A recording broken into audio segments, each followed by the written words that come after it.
Hey everybody, welcome back to some more early morning barking, talking about BPD and MPD by somebody that has both. Today I come to you with a warning.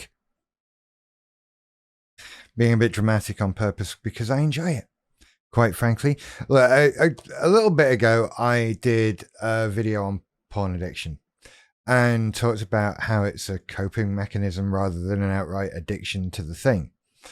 And this has got me thinking not about that particular coping mechanism, but about coping mechanisms in general. Because how I talked about it was sort of like,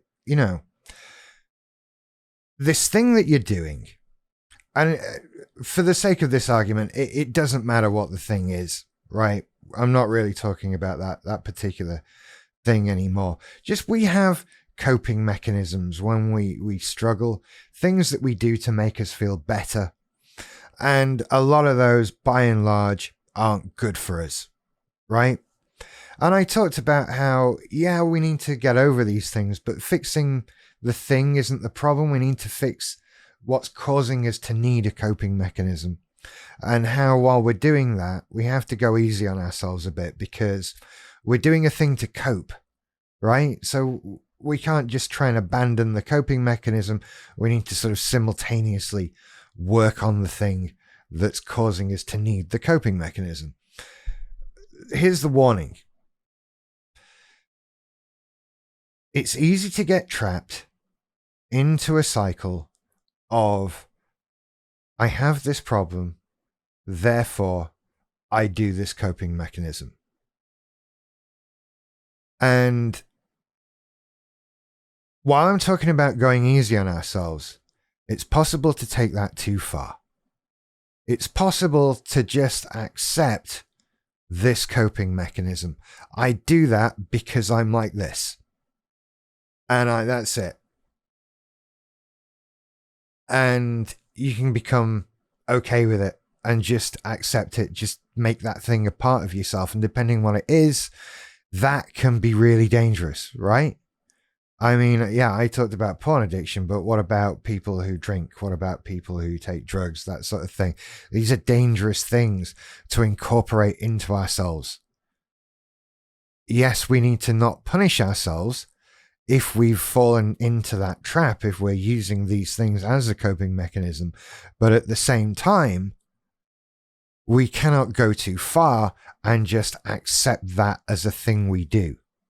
And then sort of put all this fixing stuff on the back burner, right? If we're okay with the coping mechanism, if we've accepted this about ourselves, then why do we need to fix anything? And so this coping mechanism just becomes the thing. And we're not getting any better. We're not getting any healthier. We're not getting over our problem. We're just doing what we do to cope with it. That's a really bad thing. I obviously don't need to explain that to you, right?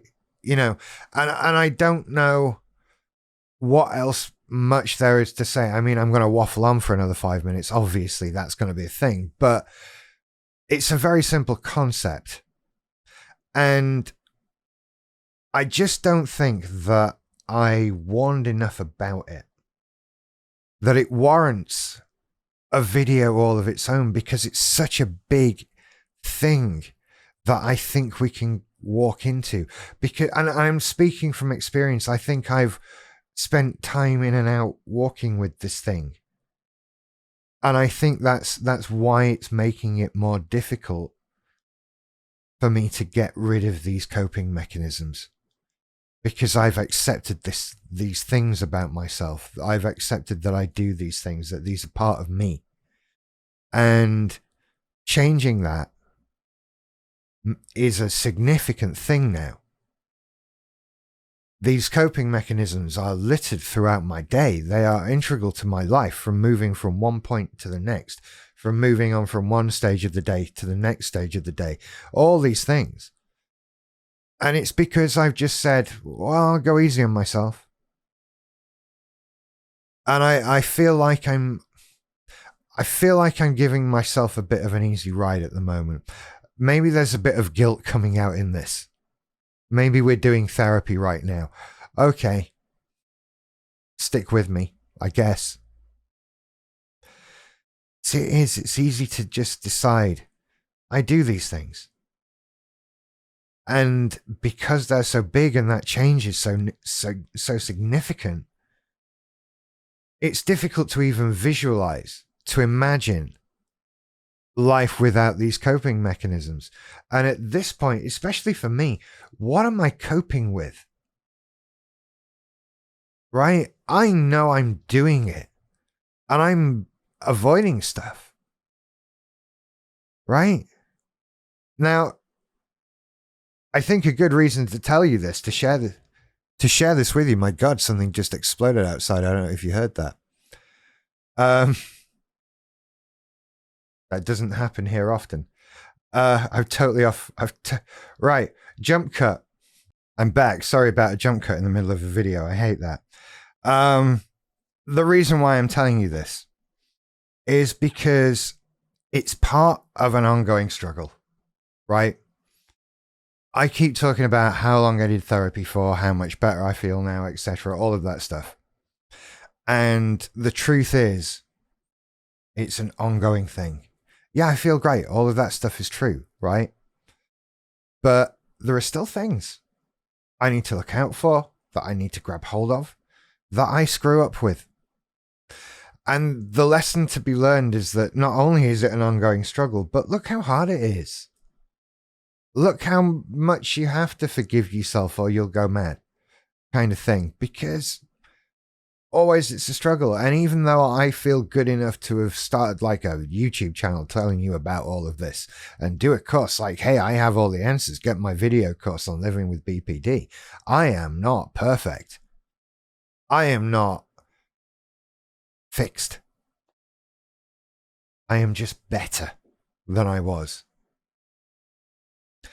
And still, I can trip into these mistakes of forgiving myself too much. I'm going to go easy on myself still. I mean, look, this is work, right? This is a lot of work, continually checking yourself, doing stuff. And I did a long period of that and I'm tired from it, you know? But I think maybe I rested a bit much. I don't know. I feel like we're way off from where we started, really. I was just... This is one of those. Maybe, does this endear me to you? Does this help you realize that I am a flawed person? An imperfect vessel for hope? If you want proof that these aren't scripted, there you go. There you go. There's the thing. I think I've made my point anyway, haven't I? Go easy on yourself, but not too easy. Do you know what? It's the phrase, I can't help it, that I think we just get settled into. I can't help it. I do this. And we don't get better. And then we make rambly YouTube videos. I don't know. I don't know. Anyway, let's end the madness. Go and check out Patreon. I'll see you on Monday night for a live stream, probably, I would imagine. Follow me on Twitter, @Barking. That's the best thing. Follow me on TikTok as well, because like loads of impromptu random live streams happen there all the time.